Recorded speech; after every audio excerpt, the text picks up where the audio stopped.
नमस्कार। जैसे कि आप सबको पता है कि कुछ दिन पहले मैंने एमबीए के बारे में एक वीडियो बनाया था कि कैसे फार्मा एमबीए के जो भी स्टूडेंट्स हैं वो एक्चुअली अपना लाइफ स्पेंड कर रहे हैं और क्या प्लेसमेंट से हर चीज़ हमने कवर की थी। आज उससे भी वैसा ही एक और बेहतरीन दिन है क्योंकि आज मैं एक और बड़ा डिपार्टमेंट कवर करने जा रहा हूँ जिस डिपार्टमेंट का नाम है मेडिकल डिवाइसेस। जैसे कि पता है आपको, डायग्नोस्टिक इंडस्ट्री दिन ब दिन बढ़ रही है इंडिया में नहीं बल्कि पूरे वर्ल्ड में। इसलिए और आजकल नाइपर मेडिकल डिवाइसेस का एक अलग एंट्रेंस कंडक्ट करता है अपना, इसलिए इस डिपार्टमेंट का इंपॉर्टेंस और बढ़ जाता है। तो आज लाइव इंटरेक्ट करेंगे दो स्टूडेंट्स से जो एक्चुअली अभी मेडिकल डिवाइसेस के स्टूडेंट्स से जो सेकंड में ईयर में है और कुछ दिन में वो कॉर्पोरेट में जाएंगे जॉब करने के लिए। तो इन डिटेल डिस्कस करेंगे आज, हर पहलू को डिस्कस करेंगे। तो सबसे पहले मैं वैभव सांगळे और मेरे इस यूट्यूब चैनल पर आपका बहुत बहुत स्वागत है। अगर आप पहली बार इस चैनल पे हो तो इस चैनल को सब्सक्राइब करिए, लाइक करिए और इस वीडियो को ज़्यादा से ज़्यादा शेयर करिए ताकि जो भी आने वाले स्टूडेंट्स हैं जो मेडिकल डिवाइसेस में अपना फ्यूचर करियर देखते हैं वो अपना डिसीजन लेने में कोई गलती ना करे। तो वीडियो की शुरुआत में मैं इंट्रोड्यूस करता हूँ आज के दोनों गेस्ट को। तो सबसे पहले मैं इंट्रोड्यूस करना चाहूँगा शिवम सिंह को। ये मेरे बहुत अच्छे दोस्त भी हैं और ये मेडिकल डिवाइसेस में अभी। तो Shivam, welcome to my YouTube channel. Thank you, Vaibhav, for inviting us in particular session, and we will continue the session further. Okay.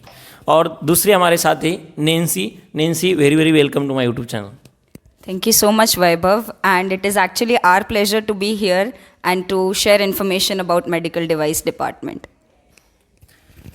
तो चलिए शुरुआत करते हैं। तो मेरा पहला क्वेश्चन है नैन्सी से कि जैसे आप नाइपर अहमदाबाद में आए तो आप फर्स्ट ईयर में जो भी आपका first year entire first year, तो उसमें आपका मतलब डे कैसे स्पेंड होता था? मतलब I want to ask about both the things, curriculum also and other than that your personal life means how you enjoyed your first year. So just give us brief about the life of medical device student in first year. So in first year, because we are from pharmaceutical background, so we don't know much about medical devices. So first year is about building the base regarding what is medical devices and what are the other fields that are related to it. We used to have lectures, and lectures comprised of subjects like tissue engineering, biomaterial, biomechanics, etc. Apart from that, we had little bit insights into practicals, the research work that was going on, and after that we can have our sports, whatever we want to play. So overall, life is always a combination of academics and extracurriculars. So are you happy with your first year? Yes, it is always good to get into a field that is different from what we used to do. So initially we used to be into pharmaceutical and then changing the field little bit. Medical device is not completely apart, it is a link, and yes, it is always nice to get into something that is different. सो जैसे कि आपको एक brief idea आया होगा कि first year में क्या किया। अब शिवम से मेरा क्वेश्चन है क्योंकि सेकंड ईयर एक इंपॉर्टेंट पार्ट रहता है मास्टर्स का, क्योंकि first year basically class based होता है और सेकंड ईयर 100% लेबोरेटरी बेस्ड चीज़ें होती है। तो शिवम, मेरा आपसे एक क्वेश्चन है कि इन शॉर्ट बताइए कि सेकंड ईयर में कौन कौन से टॉपिक्स होते हैं जिस पे लोग उनके प्रैक्टिकल्स करते हैं और जो भी प्रोजेक्ट वो करते हैं। Thank you, Vaibhav. Basically, second year is all about our project work, in which we try to develop the project according to the current problem. So, problem identification is the first and foremost thing which is important in medical device sector, and you can say that in any sector you need to analyze the problem. What is the current problem? According to that, you have to design your project. And after that, to carry forward that project, you need patience and perseverance, so that you could do a particular project in a planned manner. So it is all about research development, and in that designing of the particular project is important. Okay, thank you. So Nancy, मेरा एक अभी basic question ऐसा है कि NIPER medical devices का अलग exam ले रहा है, तो ये मेडिकल डिवाइसेस बाकी जो भी मास्टर कोर्सेस नाइपर ऑफर करता है इसमें क्या डिफरेंस है? मतलब क्यों मेडिकल डिवाइसेस का अलग एग्जाम हो रहा है, क्या लगता है आपको? So when it comes to medical devices, जैसे बाकी fields होते हैं, pharmaceutical analysis, pharmaceutics, pharmacology, these all we have been through in our bachelors. And when it comes to medical devices, it is different in terms that medical devices are not any drug. It is something that has its technological aspect, which is very different from the pharma world.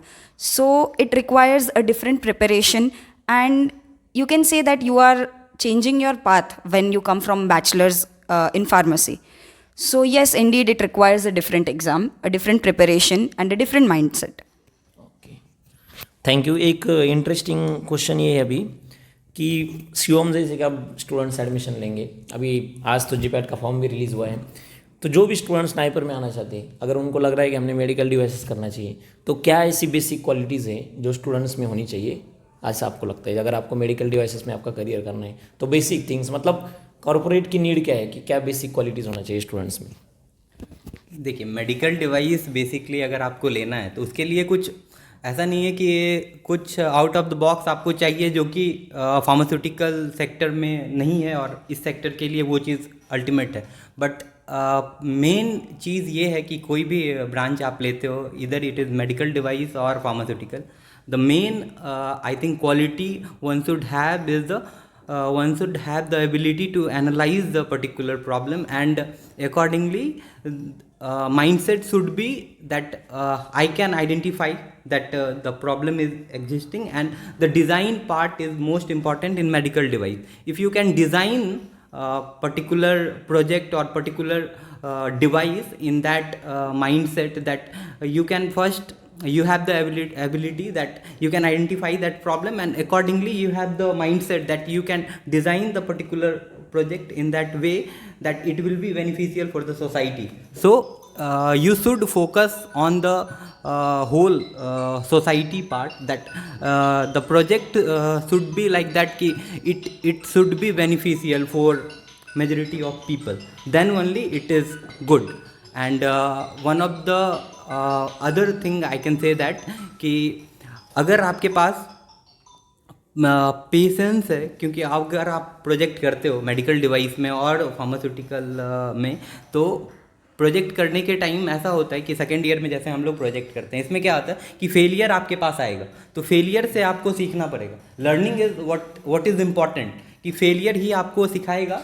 आपको अगर एक बार में एक project आपका run हो गया suppose, और मेरे अकॉर्डिंग उस चीज़ से आप सीखो, उसके बाद अगर फेल हुए आप, फिर नेक्स्ट टाइम आप बोर्ड पे जाओ और फिर ड्रॉ करो कि कहाँ हमारी प्रॉब्लम हो रही है, कहाँ हम लैक कर रहे हैं, उस पर्टिकुलर प्रॉब्लम को फिर देखो, फिर एनालाइज करो, देन यू कैन गो। सो जैसे कि शिवम ने बताया कि आपको जब भी लैब्स में काम करना है, हर डिपार्टमेंट के स्टूडेंट्स यही बोलते हैं कि आप में पेशेंस और परसिवरेंस, ये दो चीज़ें जो बहुत इंपॉर्टेंट है अगर आपको लैब में, क्योंकि बहुत सारी चीज़ें ऐसी होती है जो आपको रिपीट करनी पड़ती है, तो वो पेशेंस एक बहुत बड़ा फैक्टर वहाँ पे बन जाता है अगर आपको सक्सेसफुली प्रोजेक्ट को कंप्लीट करना है। तो नैन्सी, अब ये सब तो हो रहा है, लेकिन अगर आपको फिर से एक बार चांस मिलेगा कि आपको मास्टर्स करना है, समझ लो कि आपने किया ही नहीं, आपको फिर से एक बार करना है, तो फिर से मेडिकल डिवाइसेस लोगे या फिर कुछ अलग करोगे, मतलब क्या लगता है? I think I'll again choose medical devices only. The reason is that this field is so interesting and so diverse at the same time, that if you have interest in physics, if you don't have an interest in physics, whether you are interested in chemistry, whether you are interested in biology, this field itself is so diverse. You can go with functionalization of some electroconductive material, you can go to cell culture thing, you can go in any field. So I think after taking medical devices, it is like I'll be exploring every single bit of all the fields that are there, and it is very interdisciplinary. So ultimately the output that comes, that is also very beautiful. Okay Shivam, same question है मेरा कि आपको अगर chance मिला, और honestly बताना क्योंकि लोग आपको सुन रहे हैं, लाइव इंटरेक्शन चल रहे हैं, आपको भी अगर चांस मिला तो क्या करोगे? मेडिकल डिवाइसेस ही लोगे या फिर बाकी एमएस कोर्सेज भी है, एमबीए भी है? ऑनेस्टली जो अंदर की आवाज़ है उसे बताओ। इस चीज़ को बोलने का मतलब हर एक ब्रांच के अपने प्रोज एंड कॉन्स होते हैं। तो जैसा कि मेडिकल डिवाइस, मैं अपना एक्सपीरियंस ही आपको बताता हूँ इसके लिए कि मैंने क्यों लिया medical device, why I have chosen. Basically इसके पीछे रीज़न ये था कि मेडिकल डिवाइस सेक्टर अगर आप देख रहे हो तो अभी करंटली इंडिया का जो मार्केट है, मतलब आप मार्केट एनालाइज करते हो एक चीज़, तो मार्केट एनालाइज करके आपको ये पता चलेगा, जैसे मैंने किया, कि एक्चुअली अभी current market of medical device is around 11 billion, okay. And ये एक्सपेक्टेड है कि ये 2025 तक 25 बिलियन तक हो जाएगा। और जहाँ तक कि फार्मास्यूटिकल की बात है, वो हमारे अभी ये मेरा ओपिनियन है कि pharmaceutical sector is all about कि वो बहुत टाइम से हमारे यहाँ, हम लोग फार्मेसी में मतलब हम लोग लीडर हैं, world leader, we are the world leader in pharmaceutical. But the point is that in medical device कि हम बहुत सारी चीज़ अभी भी इम्पोर्ट करते हैं, ठीक है, इम्पोर्ट करते हैं, और स्टिल हमारा 11 बिलियन का मार्केट है, वो 25 बिलियन हो जाएगा, और सैचुरेशन इसमें आने में बहुत टाइम लगेगा। और फार्मास्यूटिकल सेक्टर में ये सैचुरेशन ऑलरेडी आ चुका है। अगर आप देखोगे, ग्राफ देखोगे, तो आप एनालाइज करोगे कि सैचुरेशन आ गया है। और मेडिकल डिवाइस का सेक्टर अभी क्या है इंडिया में, बेसिकली अभी रेगुलेटरी पार्ट पे बहुत, मतलब मैं जॉब पर्सपेक्टिव से बता रहा हूँ कि यहाँ रेगुलेटरी पार्ट अभी ओपन है, और marketing, regulatory and marketing, where R&D अभी हम लोग लैक कर रहे हैं क्योंकि we don't have that much of infrastructure. So infrastructure हमारी मे बी स्ट्रेंथन होने में 5 to 6 ईयर या फिर 5 to 10 ईयर आप कह सकते हो कि इतना लगेगा। तो इस चीज़ को देखते हुए आप ये कह सकते हो कि future we have the future in medical device that, कि आने वाले टाइम में रेगुलेटरी में, इवन R&D जो सेटअप होंगी इंडिया में, उसमें भी डिमांड बहुत होगा। डिमांड एंड सप्लाई का अगर आप बात करें तो मेडिकल डिवाइसेज में कोर्सेज जो हो रहे हैं पर्टिकुलर मेडिकल डिवाइस में, वो बहुत लिमिटेड कोर्सेज हैं इंडिया में। कुछ बायोमेडिकल इंजीनियर हैं जो कि काम करते हैं, बट उनको एग्जैक्ट जो हमारे पास फार्मास्यूटिकल का बैकग्राउंड है, that means we have good amount of biology knowledge, but कुछ लोगों को ऐसा है बाकी सेक्टर में कि बायोलॉजी पे उतना फोकस नहीं करते हैं, और हम यहाँ पे बायोलॉजी फिजिक्स को इंटीग्रेट करके फिर हम जानते हैं कि बायोसेंसर कैसे बनता है, कैसे हम ऑर्थोपेडिक इम्प्लांट बनाते हैं, कैसे हम एक डिवाइस जनरेट करें जो कि रेवेन्यू बेस्ड हो। मतलब हमारा माइंडसेट ऐसा होना चाहिए कि हम रेवेन्यू पे फोकस करके एक डिवाइस बनाएं। तो मेरे अकॉर्डिंग अभी इसका मार्केट बहुत, इंडिया में बहुत बूमिंग सेक्टर है ये, और आने वाले टाइम में भी मैं इसी डोमेन में ही कंटिन्यू करूँगा, और I can say that this is the one of the booming sector.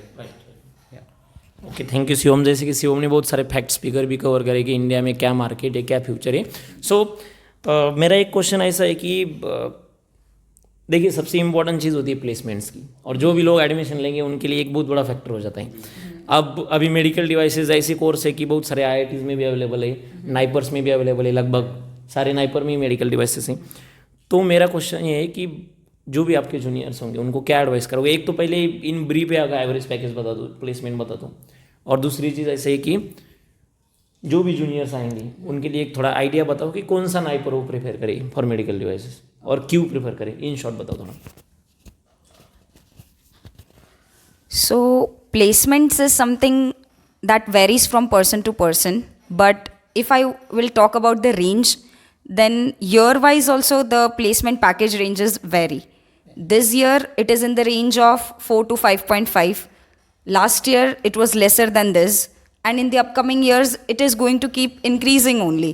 So, and what I feel is that more than how you are giving interview, it should be your self-confidence that makes you feel confident in demanding the package.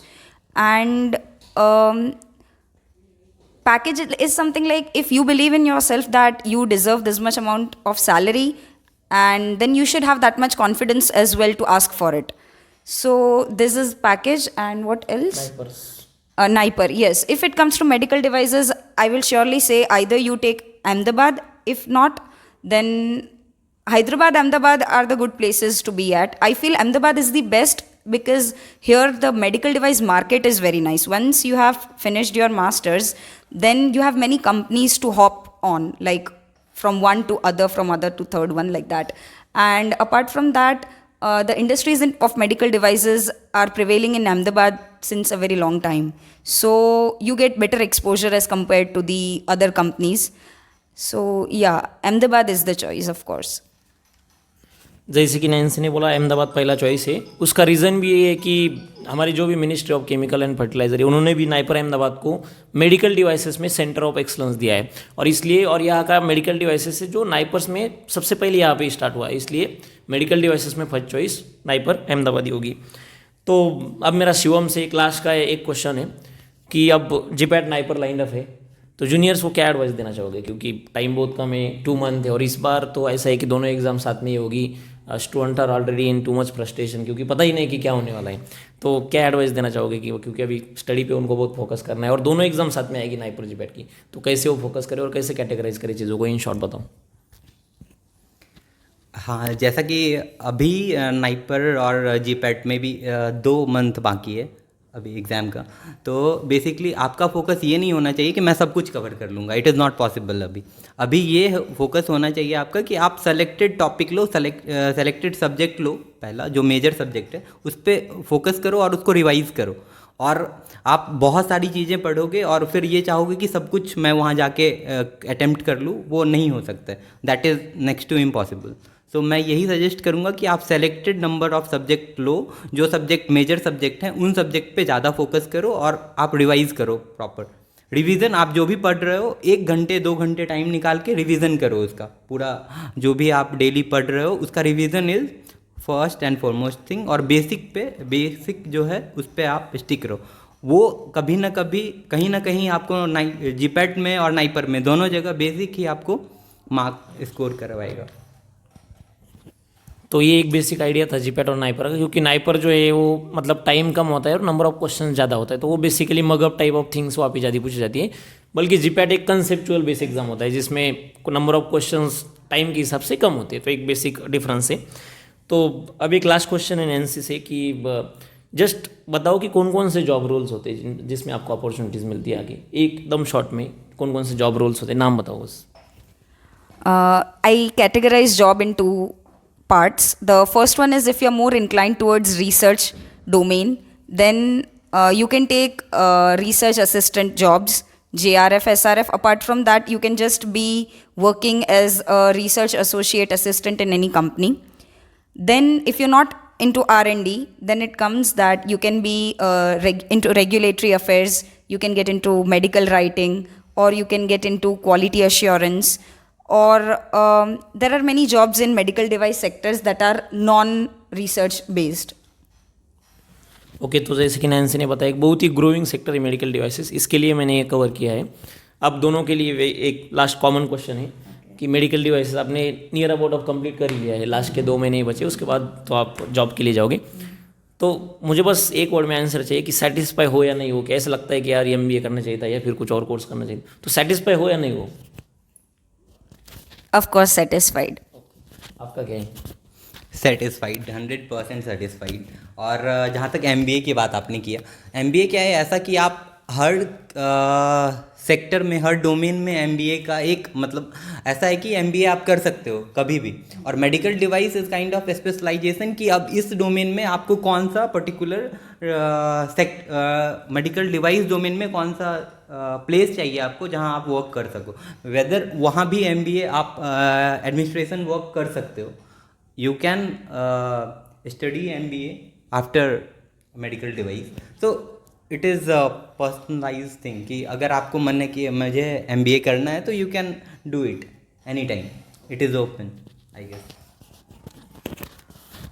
Yes, as Shivam said, now times are changing. Like initially it used to be like that you've done graduation, that was enough. But now you need to have masters in one domain, and MBA is just a complementary thing that you can do at any point of time. But to have a solid masters is something that is now very important because everyone is doing MBA. There's nothing new in that. So that is what I feel. MBA is of course a good thing, but it is a good thing to do after masters. तो चलिए इन दोनों ने भी MBA का question ज़्यादा ही serious ले लिया, जैसे कि आपको पता है मैं खुद फार्मा MBA का स्टूडेंट हूँ। So thank you so much guys for interacting with us. मुझे लगता है कि जो भी इंफॉर्मेशन इन्होंने दी है, I think technical part, non technical part, हर चीज़ को बहुत अच्छे से कवर किया है। इस वीडियो को ज़्यादा से ज़्यादा लोगों तक शेयर करें ताकि जो भी स्टूडेंट्स हो इस वीडियो को देखें, एटलीस्ट उनको एक बेसिक आइडिया आ जाए कि इस कोर्स में हम क्या करेंगे आने वाले 2 साल में। तो आज के लिए बस इतना ही था, वीडियो से ज़्यादा लोगों तक शेयर करिए ताकि सबको एक अवेयरनेस आ जाए। मैं थैंक यू कहना चाहूँगा आप दोनों को भी कि आप आए, आपका वैल्यूएबल टाइम दिया। So thank you so much both of you for coming and guiding the juniors. So that's it guys, thank you so much. We'll meet in next video with such a knowledge and more quality of content. Thank you so much.